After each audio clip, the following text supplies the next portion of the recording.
Bonsoir, bonsoir, bonjour, c'est ED Congo Basango Télévision. Comme toujours avant de commencer notre émission, nous disons merci à Dieu.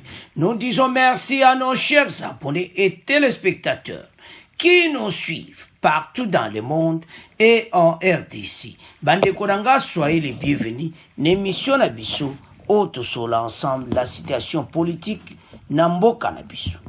Bande ko émission lelo eza sur ma matière première le cobalt.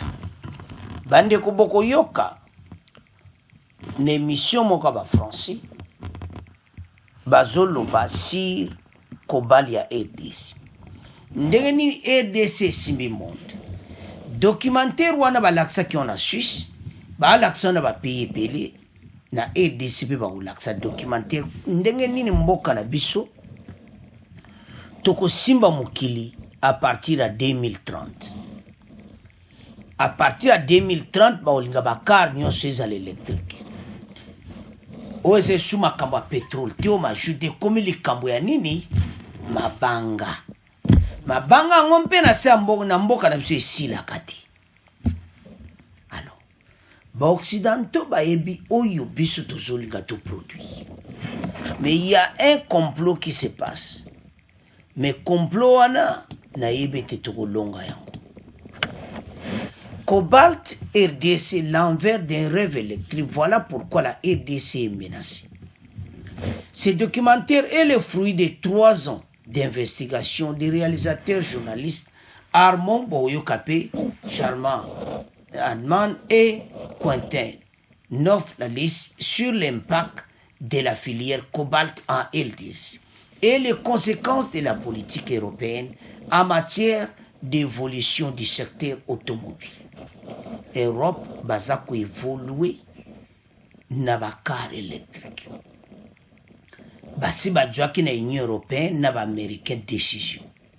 À partir de 2030, bakar nyos électrique. Et aux électriques, pour le moment, bakar électrique ils ont coûté très cher pour le moment. Remplacer tous les véhicules à combustion par des véhicules électriques dans l'Union européenne en 2035. C'est la politique européenne que les réalisateurs du film ont voulu questionner. Avec ces besoins grandissants, vient des productions à grande échelle de batteries et donc la nécessité de produire toujours plus de cobalt éléments indispensables de leur composition et qui garantit leur stabilité. Un minerai que l'on retrouve principalement dans les sous-sols de la République démocratique du Congo, qui produit actuellement 60 à 70% de la production mondiale. Au Kozongo, pas la majorité, ça RDC na une partie de la Zambie. So talbe partie à Zambie ango o ekangami na RDC na frontière. Bandeko soki na ota bomengo tozanango. So na ota l'avenir a mboka. Et ça la ngamawa pour ba politicien na biso batala ka avenir a mboka ti. Bazo wela kaka le présent. Tozana potentialité moko zo singa batu ba vanda likola mesa. Ba sangana ba vanda na kimia ba tala mboka oyo. Moi quand je vois celle-ci, son otala. Et ça possible était que batu ou les botal vont développer l'économie ya mboka na surtout comme les pays les plus riches. Na 2035, bosala maquette, bosala un planning 2035 ekozala ndenge nini. Mais ba congolais na biso bazoboma nzoto na makambo ezanga tina. Tozowela kaka élection. Ole bo vanda botala na 2035. Mokili ezotala RDC biso tosala dia ba devoir. O banglais bazolo ba homework. Tosala dia na papier. Ba projet ndenge nini toko développer ba batterie oyo. Ministre de l'Industrie Julien Paluku. Basi ba bandite biso moto bana ko produire ba batterie électrique. Pourquoi? Ba pays nyonso bazo ya ba cobalt pa na biso. Bazo produire ba batterie électrique na ba mboka wana. cobalt ezowuta na mboka na biso. Biso soki fale totelema bandeko eza babateri ya minene nde ozomona na pembe ya BMW moke ya bleu wana na photo wana. Alors, les pays les plus industrialisés du monde eza la France, les États-Unis, l'Angleterre, l'Italie, l'Allemagne, le Japon et le Canada. Eza ba pays les plus industrialisés du monde. Lokola bango baza ba industrie makasi. Bango baza na fond. Biso nde batokoteka cobalt. Biso tosala 70% de ventes. Ya matériel oyo osala ba batterie. So baxi ba Afrique du Sud na Zambie et tout ça, mais biso toza en tête. Alors, soko zota la potentialité à bout. C'est pour cela que la EDC est menacée.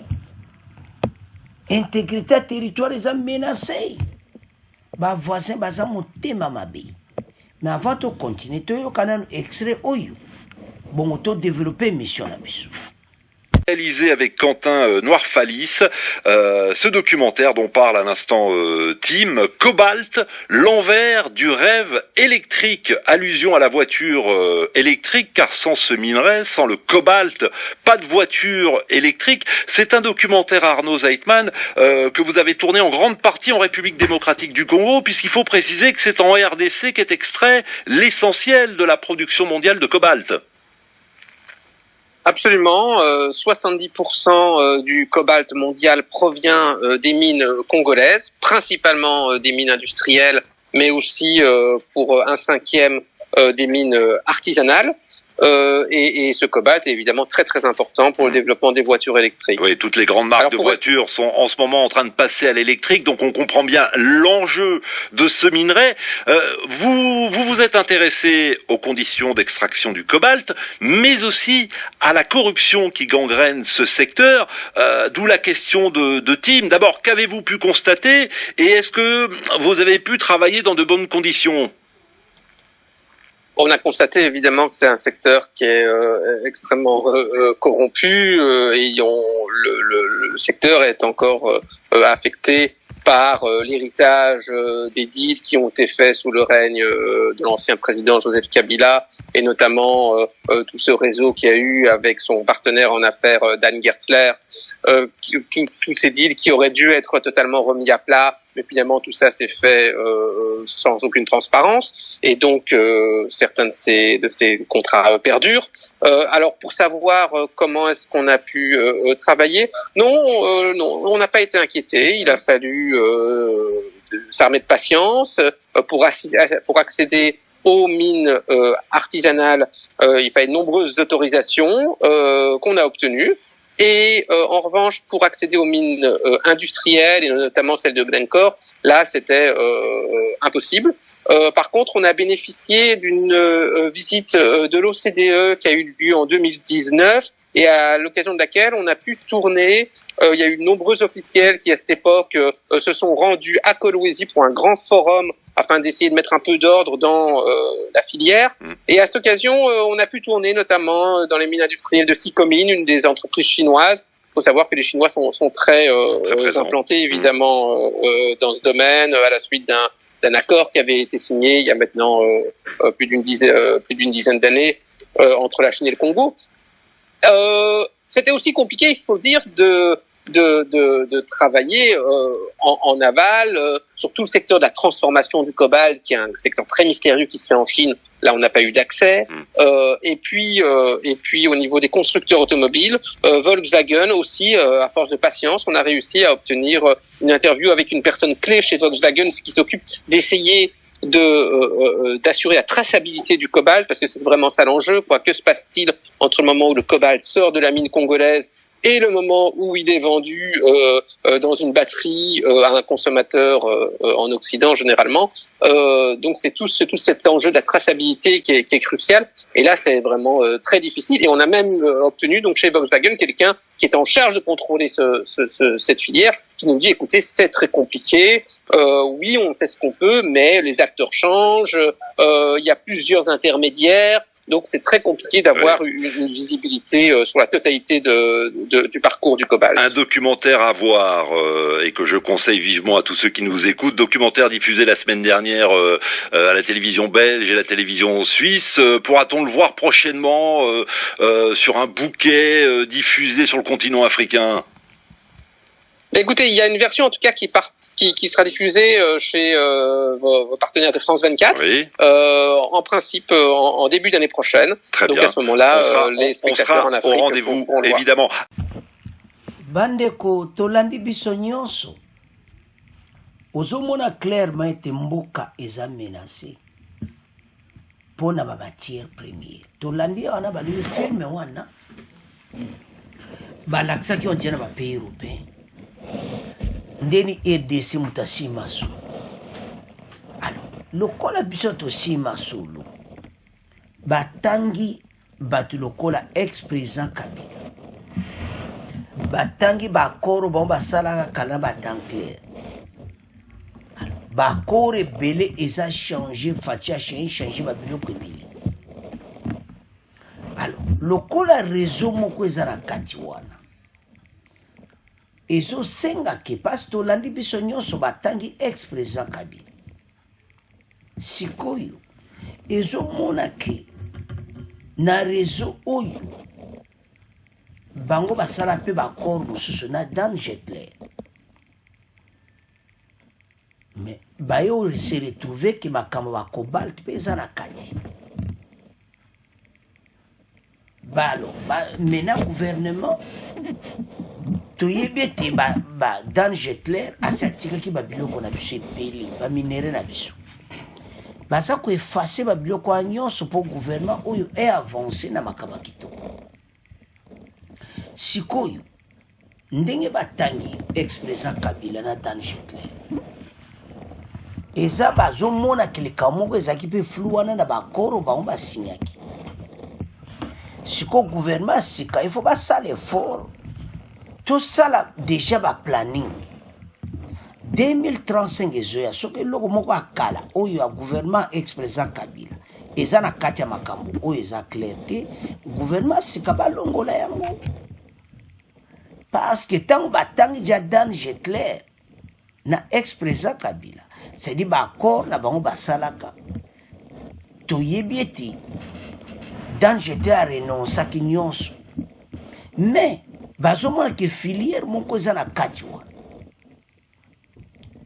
mais wana nyonso gouvernement sika bazoluka babongisa ete esalama te eloni tozosenga na bakongo bandeko bopartage bande oyo parce que makambo ebele olie toloba tozobundami makambo ya baélection toza na matière oyo ezokotisa biso mbongo oyo ebele oyo congolais pene akosepela olie totala makambo oyo me tozobunda bamakambo so otali na mawa tala bandeko bamatière première na biso cobalt ekokoma na 2035 oyo monde bazoluka bapays oyo basala mituka bakoya na RDC mpona bapays européen bali mituka na bango nyonso ezala électrique mpona pollution. Sikoyo biso bato tozoproduire mboka ebongi bakongole bakozwa misala bavia bakongole ekochange yango mokonzi ya mboka azoyesa tala bokozala kaka boye seko na seko te congolais toza na biloko ya kitoko parce que dans le passé ezaki mal géré nde bolandi baexplike wana mais gouvernement oyo baye mpo babongisa mboka biso totelema parce soki batangi bacontrat wana mosusu bayebi mena bacontrat siko na filme wana ezali ke RDC akosimba makambo na 2035 ekoya mpe na RDC mais mwa bacontrat mosusu akala wana deja eza efase toyebi ke Dan Jetler asi atikaki bamakambo wana azumena banégociation ezokontinue ya ndenge ya propre olingo somba signé contrat makambo kitoko mais loko tosenga na bakongolais ezaki tomona musika toti kotala kaka le présent mboka eza na avenir akosakana te bandeko na ngai botalaka bino moko tala kaka bavoiture nyonso bapays occidentaux na 2035 kaka électrique bamatière nyonso euta RDC baaméricain Tesla bazwaka bacobalt na biso partenariat au RDC na Amérique bino wango yango te Tesla mutu abandaka makambo anje abandaka kala azoteka bakare électrique mais ezouta na mboka na biso bakongolais tofungola miso batangi Volkswagen na masolo wana ya baallemand baallemand mpe ndenge moko nde totia bamikonzi ya bapays wana nyonso miso na bango eza na RDC comme ta gouvernance so bavanda basala badevoir baplanning 2035 tokozala ndenge nini parce tokozala tala nde toza menacé bayebi ete soki batiki biso kimia mboka ebongi alors bakongolais totelema totika makambo pamba bakonzi oyo baye na gouvernement oyo baza na besoin babongisa mboka totelema biso nyonso fati alobaki na tribune ya Nations Unies ndenge nini mokili ezotala me makambo baclimat makambo ebele nde omoni bavandaka na oni wana bakomplot na bango ekokoma na suka pase fati mpe asukisi bango mayele mpe kosila bango avec les stratégies de fati tokolonga alors mboka armée bosala bobongisa armée bobatela bafrontière po toza trop menacé na barichesse na biso pour 2035 bana biso bakosepela biso sukomiti ya mikolo bana bakosepela bandeko na nga bakongolais tala avenir yango bopartage émission oyo